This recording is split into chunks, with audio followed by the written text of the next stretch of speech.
L'info écho avec Capital. Le chiffre du jour, 8,30 €. Voici le surcoût qui sera bientôt facturé, tous les 2 mois, aux personnes refusant le compteur Linky et ne communiquant pas leur index de consommation. En effet, si 90% des consommateurs sont équipés, la relève dite résiduelle des index de consommation chez les personnes qui refusent encore le compteur Linky et qui ne communiquent pas leurs auto-relevés représente un coût pour le gestionnaire de réseau Enedis. Dans une délibération publiée mercredi soir, la Commission de régulation de l'énergie considère que ce surcoût doit être supporté par les consommateurs concernés. Elle a donc introduit une composante de comptage spécifique qui leur sera facturée tous les 2 mois à partir du 1er janvier 2023. Le coup de gueule du jour est poussé par certains soignants. Les infirmiers en pratique avancée, qui peuvent réaliser des examens cliniques ou renouveler les prescriptions médicales, viennent d'obtenir une prime de 180 € bruts par mois. Mais au vu de leur responsabilité, ils auraient aimé avoir beaucoup plus.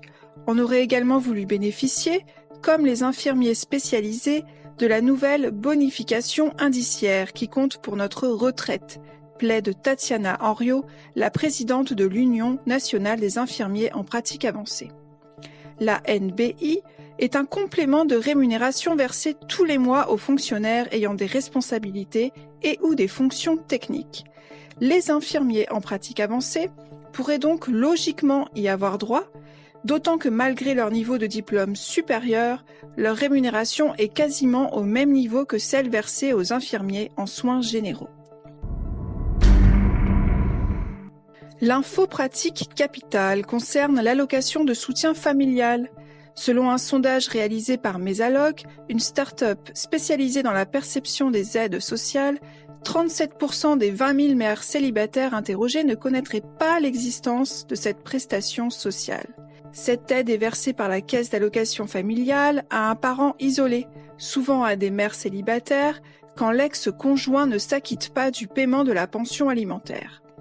Plus grave, le non-recours à cette aide, malgré la connaissance du dispositif, serait de 58% selon la start-up.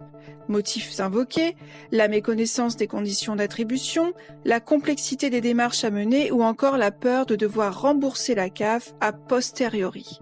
Pourtant, l'allocation de soutien familial, qui s'élève à 116 € par mois et par enfant, peut facilement être demandée. Il faut pour cela s'adresser à la CAF de son département. Et on termine par les abonnés Max Jeunes de la SNCF qui ont, selon 60 millions de consommateurs, de plus en plus de mal à trouver des billets. Vous connaissez peut-être ce forfait qui s'appelait avant TGV Max, qui permet aux jeunes de 16 à 27 ans de voyager dans tous les TGV et les trains intercités contre 79 € par mois. Seule exception, les places réservées à ces abonnés particuliers sont moins nombreuses pendant les périodes de forte affluence. Or, selon l'Association de défense des consommateurs, les règles auraient changé en octobre dernier. Les vendredis et les dimanches après-midi auraient été ajoutés par défaut à ces périodes de forte affluence dans les conditions générales de vente. Résultat, mission quasi impossible pour les jeunes abonnés de réserver un billet sous ce tarif Max Jeune les vendredis et dimanches après-midi. Pour voyager le week-end, ces derniers sont obligés d'acheter des billets complémentaires en plus de leur abonnement. La SNCF rappelle de son côté que ce service est une offre flexible qui doit pouvoir s'adapter aux créneaux disponibles, variables selon les trajets et les périodes. C'était l'Info écho avec Capital.